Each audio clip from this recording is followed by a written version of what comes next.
Écrivez la prison de la forêt. Laissez-moi vous donner ça. Je vous les donne dans 3 minutes et puis on va partir. 3 minutes, donnez-moi 3 minutes. Amen. La prison de la forêt, ça existe aussi. Lorsque vous regardez, beaucoup de gens, je vous donne des signes rapidement. Les gens qui rêvent souvent, ils sont dans une forêt. J'ai un de mes fils ici. Sa vie était bloquée par tous les sens. Et un jour, il se réveille, il me dit, papa, j'ai fait un rêve. Écoutez, il est là, il m'écoute même pendant que je parle. Il a fait un rêve. Il était dans une forêt. Il est sorti le matin. Il habitait dans une petite maisonnette comme ça, au fin fond d'un village. Yusko, toi tu vis à Kinshasa, mais tu rêves que tu es dans une forêt, dans une petite maison. Et il me dit, papa, j'ai fait un rêve. Je sors de la maison à 8 h pour aller au travail. Je sors dans cette maison. Dans la forêt, j'ai marché jusqu'à 16 h. Je ne trouve pas le chemin. 16 h, le travail est déjà fini. J'étais obligé de rentrer. Et en rentrant à la maison, j'étais sur un vélo. Il était là dans un vélo. Il est en train... Non, ça veut dire on a ralenti sa destinée.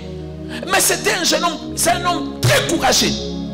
Il était déjà dans les affaires, ça marchait. Mais regardez comment on peut mettre quelqu'un dans une prison de la forêt. Le lendemain, il fait le même rêve. Quand on a commencé à prier sérieusement, il a fait un rêve, il est sorti de cette forêt-là. Dis après moi au nom de Jésus.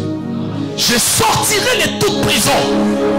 Et c'est là au nom de... Si tu fais des prisons, des rêves, tu es dans la forêt, tu es perdu dans une forêt.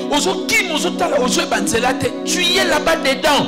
Il faut prier sérieusement. Quand vous lisez la Bible, dans le livre de Samuel, 2 Samuel chapitre 18 verset 17, la Bible 18, 2 Samuel chapitre 18 verset 8, la Bible dit, ces jours-là, la forêt a tué plus de gens que l'épée. La forêt est une entité, mon ami, c'est toute une entité. Beaucoup de vies sont enfermées dans les forêts, surtout dans les tribus de chasseurs. On peut envoyer un être vivant dans la forêt, comme chez les Bassoaïs, les Fonoli. On peut prendre quelqu'un, on l'envoie dans une forêt et la personne disparaît. Mais la personne vit dans la forêt, vous ne la trouverez pas. Il y a des forêts interdites que vous ne pouvez pas entrer. Si une femme enceinte entre, elle perd la grossesse. Allez dans le village, ce que je vous dis c'est vrai. Avant d'entrer, il faut aller voir le chef du village ou le chef coutumier qui va parler aux esprits afin que vous y entrez. Demandez aux gens. Je parlais avec une de nos filles, sœur Betty.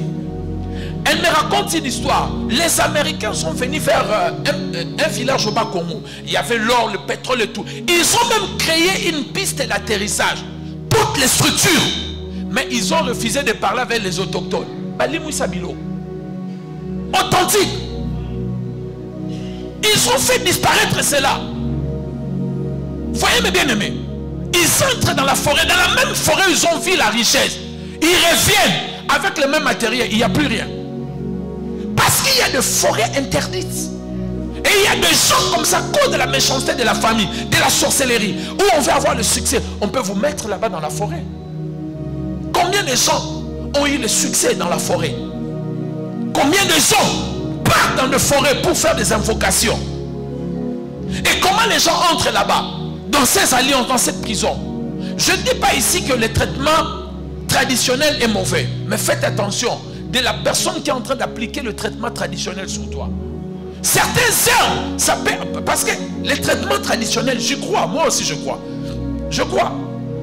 Mais de toute façon, tous les médicaments sont des arbres. Je crois.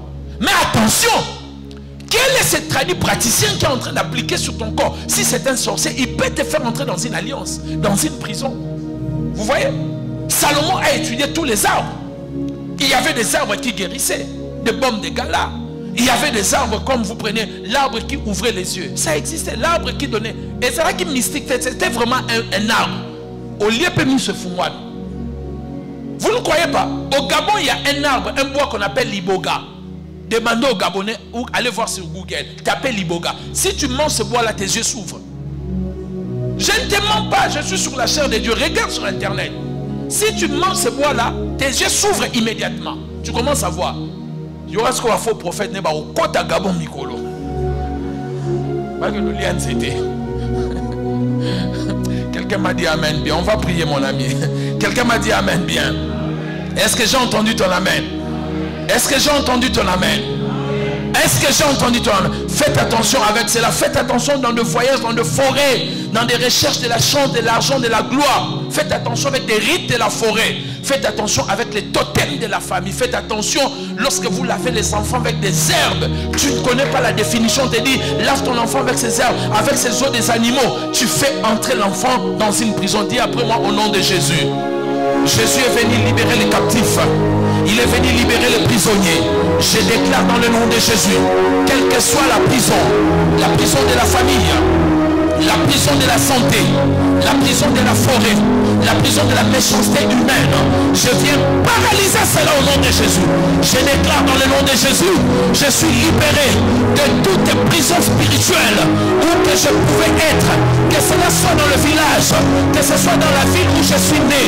Je prie et je déclare que je suis libre de toute prison. Je me déclare libre car Jésus m'a libéré, car Jésus m'a libéré. Il est écrit, Jésus est venu libérer les captifs.